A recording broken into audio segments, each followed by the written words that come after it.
What's up, yo? Big Cat 305 here. Today we're gonna show you how to cook a thick steak on the griddle step by step. Yes, thick steak. I'm talking 1.5, 2-inch thick steak on the griddle. It took me a while to figure out how to do this and to do it right, and let me tell you, I've got it down to a science. So everybody, I want to show you how to do it and make it super easy and have it taste super delicious. So what we do here is we try to simplify the cooking process, make it easy and fun. Make sure you hit that subscribe button down below and ring that notification bell. Everybody, let's get cooking. All right, step number 1. First thing you want to do is go down to your local butcher and have them cut you a nice big fat 1.5 to 2-inch steak, preferably something with a lot of fat content like I like a ribeye, because fat equals flavor. So here's what we got right here. I went to Publix and got this beautiful ribeye. You can see the marbling there with the fat, and this was, how much was it? $17.99 a pound, almost $31. It's 1.72 pounds. So this sucker is thick. All right, so here we go. We have our steak. I'll give you a little close up here. It is beautiful. Look at the marbling on there. Look how thick that sucker is. Give you a 360. And just because I know some people are gonna say, oh, that's not 2 inches. All right, here we go. There's the tape measure. That is a 2-inch steak. All right, it's like 1.5 down here in the low end, 2-inch here on the high end. Yeah, this is a big, fat, thick steak.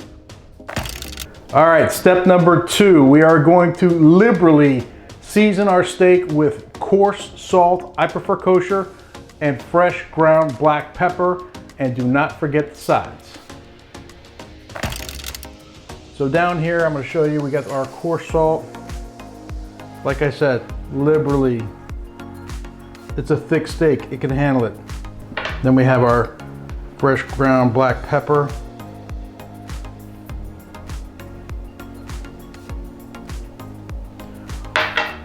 And then we're gonna turn that and continue with side number 2.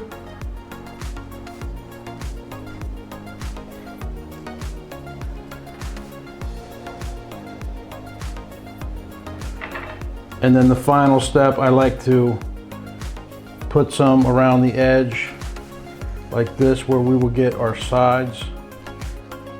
I did not invent this trick, but I definitely like to use it because it's super smart.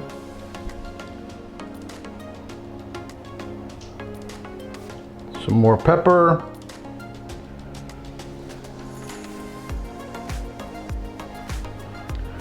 And then you just want to take that steak and just roll it around the edge like this to get your sides nice and seasoned. And that's kind of what you want it to look like right there. See that all the way around? That is a beautiful, thick steak.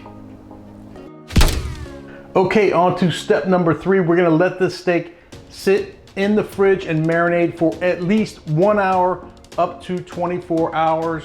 This is gonna help that salt and pepper just get into the meat and help create that crust at the end. And then we're gonna make sure we let it rest outside to get to room temperature a good 30 minutes before we are ready to rock and roll. Here's a good close-up of what the steak looks like right here, all seasoned up, ready to go into the fridge and marinate and wait for step number 4.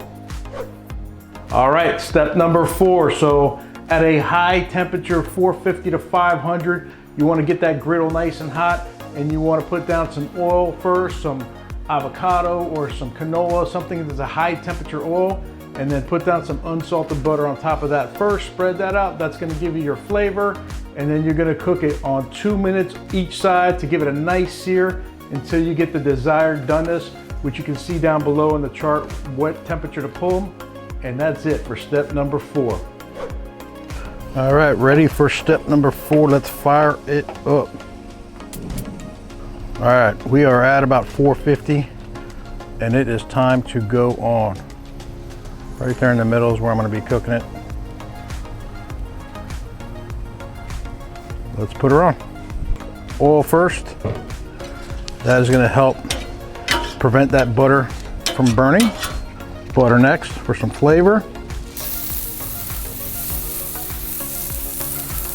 Just like so.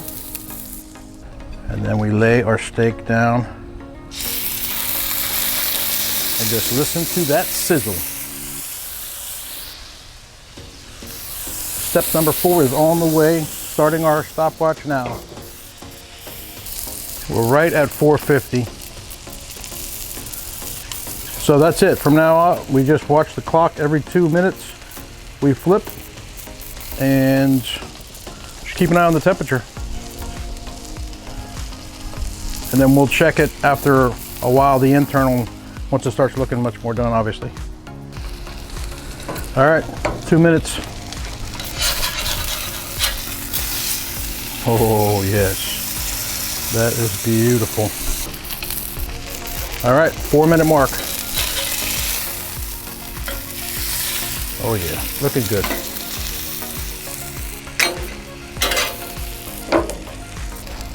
All right, 6 minutes.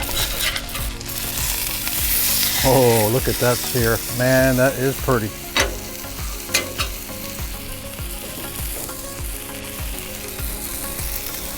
You can add a little bit of oil too, just because that grill gets hot.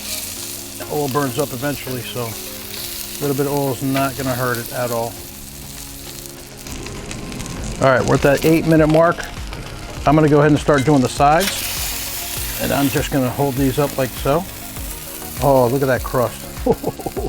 It's such a thick steak, it stands up by itself.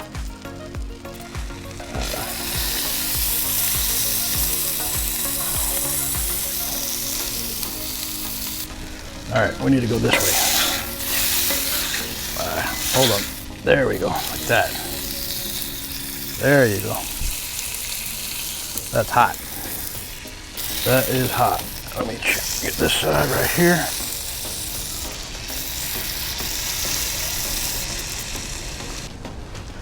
So the goal is to get the big side at 125 because that is for me, it's going to cook another 5 minutes. Perfect medium rare at 130. This will be a little more well done, but that'll be wife's side and this will be my side, which will work out perfect. All right, 16 minute mark, we're flipping again. Oh my goodness. Look at that, that is beautiful.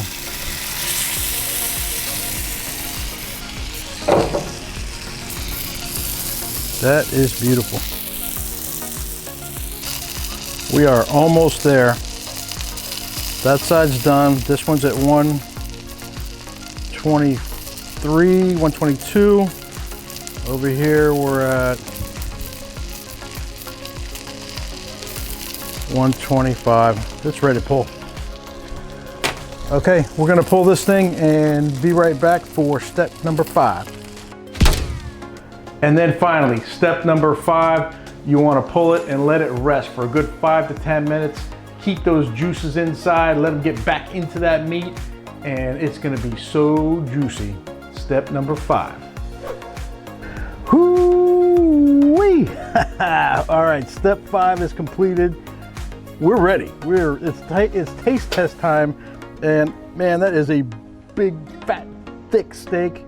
I cannot wait to try this. Let me just give you a quick close-up.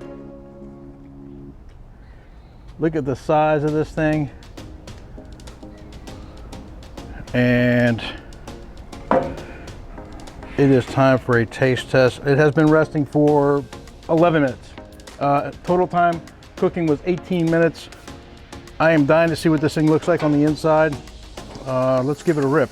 I'm gonna cut it kind of right down the middle towards the thicker side because that's the side I like. Oh my goodness. Oh my goodness, look at that. That is ridiculous. All right, you gotta see, you have to see this. Look at that, juices stay in. They're not running all over the place. Perfect, medium rare. And anybody who cooks steaks knows that will get even darker red the longer it sits. But man, that is a beautiful looking piece of meat. Okay, here we go. Taste test time. Let's see how we did. How about this piece right here? Get a little bit of the spinalis there. A little close up of the bite. Looks great, man. Great crust on that. Here we go. Cheers.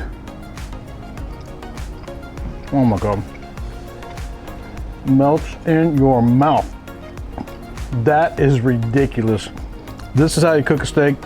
A thick steak on the Blackstone. Perfectly cooked, great crust. 5 simple steps. Check it out. You're gonna love it. Everybody, thank you for watching, liking, subscribing, and commenting, and we'll keep on cooking. Big Cat out.